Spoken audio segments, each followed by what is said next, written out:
Hello, today I will be talking about Horizon Forbidden West, shown at the state of play. I'm gonna break down everything you see in this state of play gameplay reveal. Let's get into it. Now, this game is absolutely beautiful. That's pretty much the whole video. That's what I'm gonna be talking about, how beautiful this game is. Fucking insane how much they've improved in this game. They have improved in the water, nature, in the environment. You can see the details in the clothes, in Aloy's skin. You can kind of see like the redness in her skin. I'm assuming it's because she's been out in the sun all day, or maybe for some other reason. You can see the detail in Aloy's hair. The way Aloy's hair moves is way different from the original game. A lot of improvement in that. You can even see the individual stems in the moss on the tree and on structures as well. You can see the little leaves and stems in the moss if you look real closely in this video. You can also see the improvement in facial animation, I guess you would call it, facial movement. You can actually see the wrinkles in her face when she raises her eyebrows, and you can see the wrinkles appear and then disappear. You know, when you raise your eyebrows up, you can see the rays of light through the trees. That looks absolutely beautiful. I don't think you got that in the first game, and if you did, it wasn't as good as this.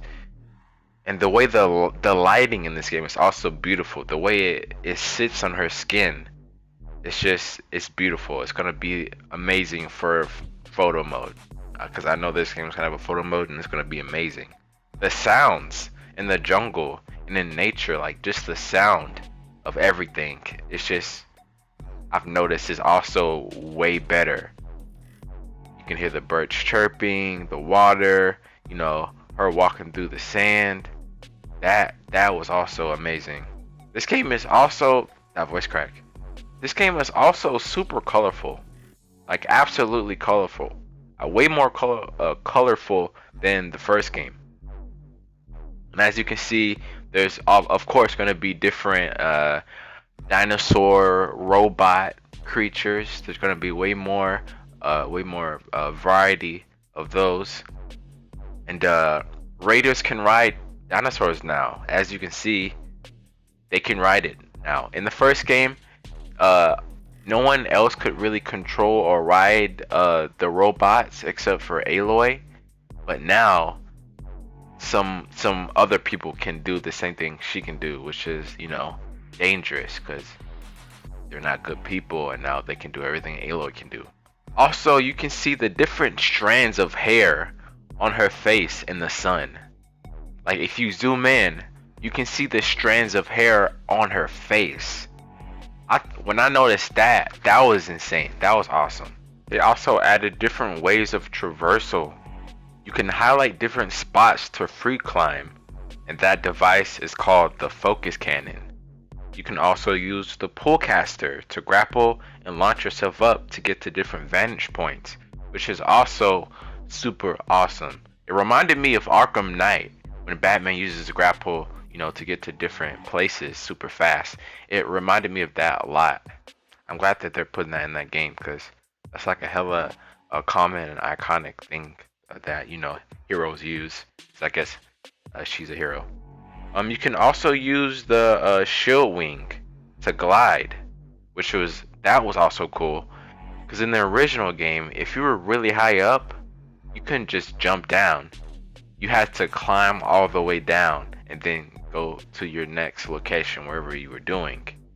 And now the underwater part, they give you a diving mask to stay underwater as long as you want. And I think I know the reason why they did that, but we'll get to that soon.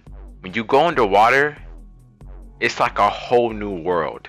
Like the underwater part is just as big and like adventurous as it is on land, which I found cool. Because in the original, there it wasn't like this at all. It was basically just basic underwater. I don't even think it went this deep. So many different kinds of fish. Of course, again, I'm gonna say this game is super colorful. So many different colors of fish. all the coral and the kelp and the seagrass really makes the underwater feel. It really makes it feel like it's alive. And also, we were most likely given the diving mask underwater, so we can actually explore the buildings underwater and unlock their secrets, get some material, you know, I don't know, find some legendary weapon, something really cool like that. I think that's why they gave us that diving mask. They wanted us to give us as much time as possible to enjoy the game and explore it underwater. And of course, there's going to be different types of weapons and abilities in this game, like the move called the Valor Surge to knock back enemies. In the, I love how they put like a special little cutscene for when you use it. I thought that was really cool. And the spear can be charged to take down stronger enemies as well. The new weapons that they added in this game is the spear launcher that explodes on impact. Now this one, it's like an actual spear, and Aloy throws it herself, and it lands on whatever she's attacking and explodes. It's not a device that you shoot, like Aloy actually throws it herself. The smoke bomb that temporarily blinds enemies so you can get away, or you know, get a few extra shots in to do more damage while they're blinded. That wasn't in the first game. And the dialogue between enemies is added.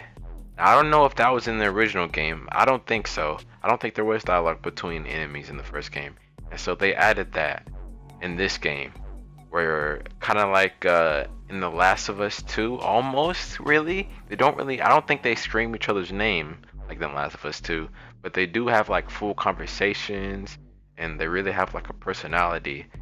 Of course, when they don't see you, of course, and you're just like eavesdropping on them. That's pretty much it. Like, this game is awesome. It looks awesome. The gameplay looks awesome. I'm getting this game.